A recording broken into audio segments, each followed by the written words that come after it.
Dans cette vidéo, nous allons aborder en fait la modification et la configuration de la troisième famille système au sein des murs, qui est celle du mur rideau. Et notamment, dans un premier temps, de pouvoir configurer son quadrillage, à savoir l'anthrax de ces meneaux. Alors pour cet exercice-là, je t'invite à prendre le fichier qui est associé au cours, celui qui s'appelle famille système. Et c'est un fichier que j'ai configuré de la manière suivante, à savoir que j'ai fait une vue de coupe, que j'ai appelée coupe AA, dans laquelle j'ai copié un certain nombre de niveaux. Donc j'ai 4 niveaux en fait hors sol, plus un niveau de rez-de-chaussée, avec une amplitude entre niveau de 3,65 en fait dans les étages courants, et une hauteur un peu plus grande au niveau du rez-de-chaussée. Ce qui nous permettra de réaliser deux familles différentes de murs rideaux, une pour les étages et une pour le rez-de-chaussée.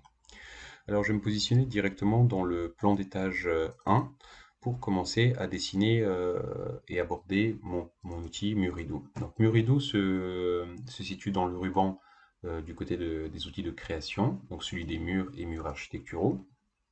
Et il va falloir choisir en fait dans les murs architecturaux un type de mur architectural, donc ce sera pas le mur de base qu'on avait précédemment dans le mur composé, ni le mur empilé, mais juste en dessous, on va venir chercher celui qui s'appelle mur rideau 1 mètre par 1 mètre. En fait, ce sera le mur duquel on partira et qu'on va customiser progressivement. Donc je choisis celui-ci et je vais m'appliquer à m'accrocher en fait sur la face extérieure ici et je vais dessiner un mur rideau de part en part de ma façade. Je vais maintenant sélectionner de nouveau ce premier mur dessiné. J'observe bien que les flèches d'inversion sont du côté extérieur, ce qui symbolise en fait en plan la face extérieure du mur. Et je vais aller donc créer, copier à l'identique, dessiner en fait un autre mur rideau de cette face-là, et un troisième dans ce sens-là, et un quatrième pour fermer l'ensemble du niveau. Alors les murs ne se connectent pas parfaitement au coin et nous allons voir ça dans une prochaine vidéo. Par contre, pour l'instant, on va se mettre en vue de 3D pour observer ce qu'on a dessiné. Donc j'ai mon modèle 3D qui est ainsi modélisé. Donc il y a les dalles de niveau à niveau, plus les faux plafonds qui ont été modélisés à 80 cm en dessous. Dans le cadre de cet exercice-là, je vais vouloir modéliser une trame, par exemple, créer une famille de murs rideaux qui va avoir un anthrax de trame de murs rideaux de 1,35, en fait, de meneau à meneau, et avec une amplitude pour pouvoir aller de dalle à dalle en incluant, en fait, peut-être cet espacement ici, qui sera le plénum technique. Alors, dans un premier temps, nous allons sélectionner une des instances de cette famille-là, à savoir, par exemple, une des façades, et on va aller dans la barre des propriétés, donc modifier le type. Ici, on va, comme on l'a vu précédemment, dupliquer ce type-là pour lui donner un nom, en fait, cette fois-ci customisé. Dans mon cas, je l'appelle F3DF mur rideau, MR comme mur rideau. Et après ça, je vais mettre underscore et je vais donner les dimensions de l'espacement d'anthrax d'abord vertical et après ça, celui qui est en horizontal. Donc je vais l'appeler 1,35 multiplié par 3,65. Et je fais OK.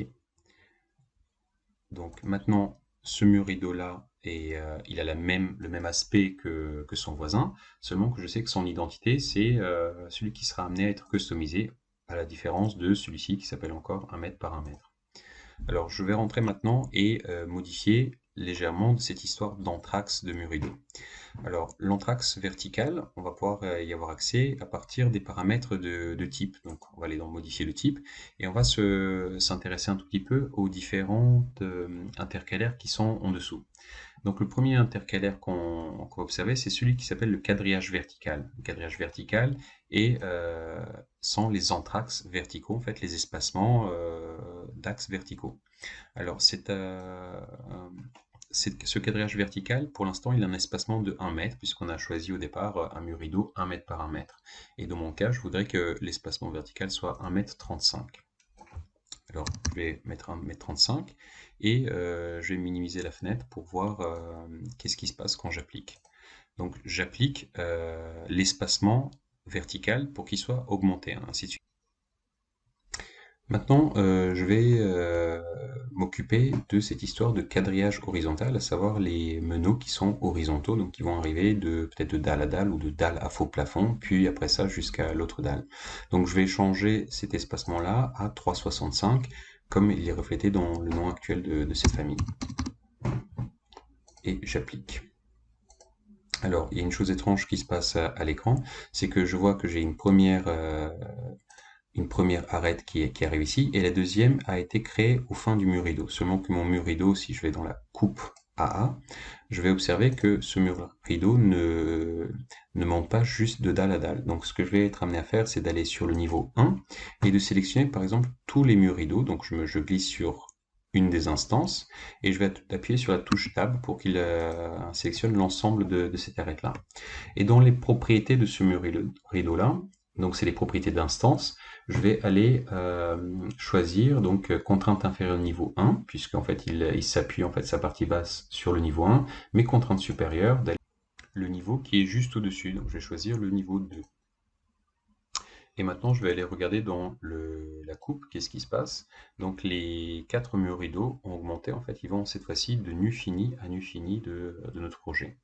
Alors en 3D, je remarque qu'il n'y a aucun impact sur les 3 autres façades. Il n'y a que ma façade que je suis en train de configurer, donc celle qui s'appelle mur F3D, mur rideau 1,35 par 3,65.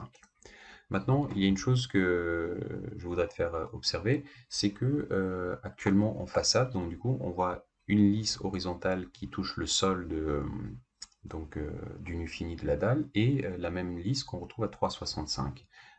L'amplitude, quand on la regarde en coupe, je voudrais voir quelque chose qui vient taper en fait dans mon détail de faux plafond. Je voudrais que l'autre axe de mon mur rideau soit à 2,50 afin que en vue de façade, il y ait un montant de clair de vue de 2,50 et après ça, il y a deux montants qui viennent encadrer le plénum technique. Donc je vais revenir dans mon mur rideau et je vais modifier en fait cet anthrax là qui est l'anthrax du quadrillage horizontal. Je vais choisir en fait 2,50 afin de pouvoir créer une lisse horizontale qui vient buter contre le faux plafond, ou en fait qui va servir de butoir au faux plafond côté intérieur. Et maintenant, je remarque que ce nom-là ne correspond plus en fait à mes distances. Je vais pouvoir revenir à tout moment sur mon naming de type de mur rideau et je vais renommer ce mur rideau qui s'appelait 1,35 par 3,65 à 1,35 par 2,50. Voilà. Alors maintenant, il ne reste plus que sélectionner les autres murs rideaux. Donc là, je vais me positionner donc, dans la vue de plan du niveau 1 et non pas du rez-de-chaussée. Et je vais glisser ma souris sur le mur rideau qu'on a configuré et en appuyant sur la touche Tab, il va sélectionner l'ensemble de la boucle. Et à ce moment-là, je vais aller choisir la typologie de toute cette sélection-là, puisque c'est plusieurs types sélectionnés, vu qu'il y a le type qu'on vient de configurer et le type 1 mètre par 1 mètre, et je vais tous les faire basculer dans le type qu'on vient de créer. Ce qui a pour aspect de changer en fait la trame des 3 autres murs rideaux. Alors, reflet en image, on arrive à cette vision-là. Maintenant, ce que je voudrais, c'est, avant de finir cette vidéo-là, c'est de copier la boucle des 4 murs rideaux de l'étage 1 et d'aller les dupliquer, donc les copier dans le presse-papier et les coller, aligner sur les niveaux supérieurs, donc le niveau 2, 3 et 4. Afin de fermer le clos de mon bâtiment sur un certain nombre d'étages. Alors dans la prochaine vidéo, nous allons voir comment changer l'aspect des panneaux de murs rideaux pour avoir des murs rideaux transparents au niveau du clair de vitrage et en fait un verre opaque probablement qui vient masquer la partie plénum technique.